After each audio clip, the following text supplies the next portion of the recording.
Hi everyone, I'm Edyta Sitar from Laundry Basket Quilts. Welcome to Quilting Window. I am so happy you are here.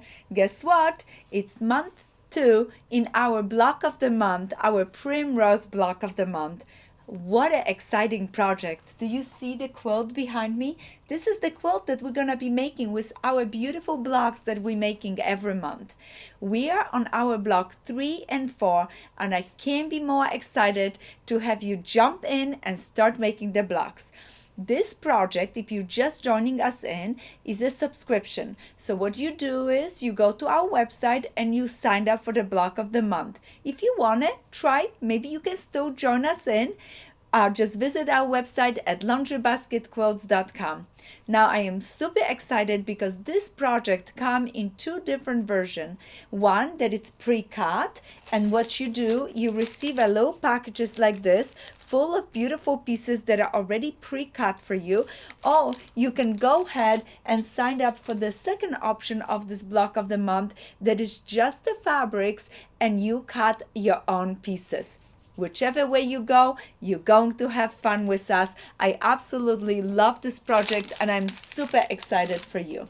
Every month, you're also receiving a pattern. And this is month 2, and we're going to work on block 3 and 4. We're going to be making 16 of block 3 and 20 of block 4. Oh, are you in? I can't wait to start it. So come on and see what I have ready for you. And oh, just a little note, if you just want to watch the video and try some of the blocks, the pattern eventually will be available on our website, and the collection that I'm using for these projects are our Primrose fabric. We have fat 8s, we have fat quarters. Just visit our website to see this beautiful collection and join us in. Even if you're just watching our videos, we're always happy to have you. Now, block number 3, there is a little beautiful square in pink. Then there are 2 light half square triangles and 1 blue half square triangle. I'm gonna start by taking my fabrics and placing it right sides together, and all the instructions how to cut what fabrics is included in that little pattern you receive every month. So what I did is I just placed my fabric right sides together. I'm gonna start stitching straight down to sew the triangle to the square. Then I'm gonna open it up and I'm gonna flip the seam allowance towards my square. That's my first step. Then I'm going to go ahead and place this triangle right on the top, stitch, and flip the seam allowance towards the triangle. I have one already made for you guys. Look at how cute it is. Now I'm gonna take this triangle, place it right over, just like this. And what I love to do is I love to mark this point right here, and then I go ahead and stitch from top straight down. As soon as I finish, look what I just made. Our block number 3 for second month of our block of the month. Now you can go ahead and grab a cute little ruler, and I have this 4.5-inch ruler that I'm gonna place it right over my unit, just like this. Place it right over my unit. And you know, I love that 45-degree line. Did you notice that 45-degree line in the middle? I'm gonna make sure that my 45-degree line matches with my middle seam. That way I know that my pieces are lining really nice. I have everything positioned on my spinning board, so it's easy for me to rotate, make sure that everything matches, because right now what I'm going to do using my rotary, I'm going to make sure that I trim anything that it's extra. Now rotate again, take my ruler, move this little extras, and I'm gonna go ahead, match my ruler on the other side to make sure that my block is 3.5 by 3.5. Oh, it is so beautiful. I'm so excited.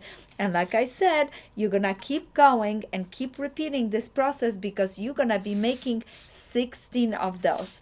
Now you can ask me, can I do chain sewing? Absolutely. So that means if you're sewing your triangles to your unit, to your square, you can sew all of the triangles the first step, then you're gonna go ahead and press it, then you're gonna go for this next step and keep going like this, because it is nice to do chain sewing, and you're gonna have to make 16 of them, so there's a little bit of work to do it. Look how cute they are. I have quite a few that I already started, and I'm gonna keep going to keep making it, because once you make this quilt once, you're not gonna want to miss it making it second time, and that's what I'm doing with you guys. Super excited for it.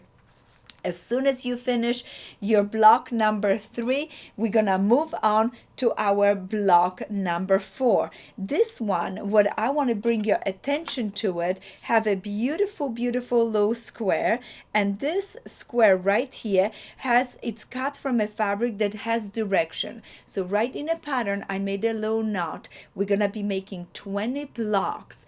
20 blocks. We're gonna make 10 that the direction will go this way, and 10 blocks that we switch the direction. Why? Because as the blocks going to go around the quilt, you're gonna want to have them in the same direction, or maybe you don't care and you're gonna just go ahead and random sew them, and the piece is gonna go up and down and give a little bit extra look to it.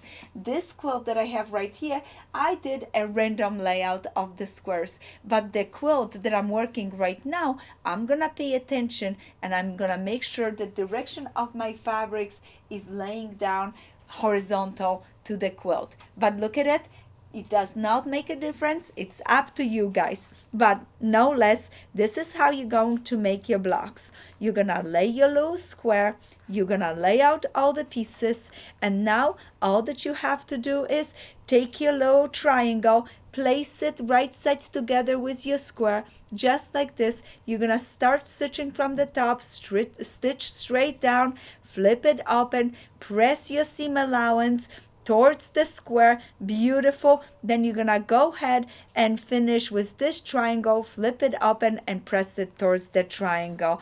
Now let me show you, because I love sharing with you all the tips. Look at it, I started my triangle, I sewed it, then I go ahead, move on with my second one. I love putting a pin right here in the middle. Look at this, stitch, and I'm using the glass head pins, patchwork pins. They're very nice. Stitch. Of course, now you are pro in making those kilo units, so you can go ahead and chain sew a bunch of them. Now, once you have your unit done, you're gonna again go ahead, take the big triangle, place it right sides together, match it up, and I like to place my big triangle right next to my corner right here. Make sure that everything is lining up. If it's not, I match it up and I go ahead and put my pins in to hold it nicely in place for me. I almost got a different pin, and I just love those glass head pins. Now I'm gonna start stitching straight down. I'm paying attention right here at this point that I don't sew over and lose a point in my square. I'm gonna finish stitching. As soon as I finish stitching, I'm so excited, because all that I have to do is just open it up, and I'm gonna push my seam allowance towards the larger triangle. Why? Because there is a lot of bulk right here, and I can of course also trim some of that bunny ears to get rid of some of that bulk, but I'm gonna press it towards this triangle. But I, most important, don't want to lose my little point. Press it. Now next step is again trim your blocks. You're gonna trim those bunny ears just like we did it in the other piece before. Place your ruler 45 degree just right through the middle. Now you know everything is laying beautiful. I'm double checking. Oh, the ruler shifted a little bit. I don't want to trim something and it's not gonna be nice. And look at it, nicely trim it, rotate, perfect. One more, so my everything fits really nice for me. I can just move this low leftover so I can see it. Ruler back down onto my unit. That is perfect. I have to line everything nice. I'm very particular about it. For me, when I'm working on new quilt, the cutting of the pieces, trimming of the pieces adds so much value to my quilts, and that way everything looks really nice, and I don't have to worry that once I have to put my blocks into the quilt, then maybe something is off. You want to always do trimming and make sure that everything looks wonderful. And this time I'm paying attention to my direction of the fabric, because later on when I laid my pieces in quilt, I want the pieces, all of the fabric to go horizontal. The first one, it didn't matter to me, so I twist and turn them a little bit to see for more scrappy look. As soon as you finish one, you need to keep going, because you need to make 20 of them. 10 one direction of the pieces, I'm gonna show you this, and 10 of them the other directions. Do you see? Look at this. When I rotate those, do you see what I'm talking about it? Right here, notice this low fabric, but it's not that noticeable. But in case you want to pay attention, I'm paying attention with you this time and playing with you. So this was our blocks that we just made for our beautiful Primrose quilt block of the month. I can't wait to see you next month for more blocks. I'm so excited for you guys, and thank you so much for joining us this year for Primrose block of the month 2023. I'm super thankful. Happy quilting!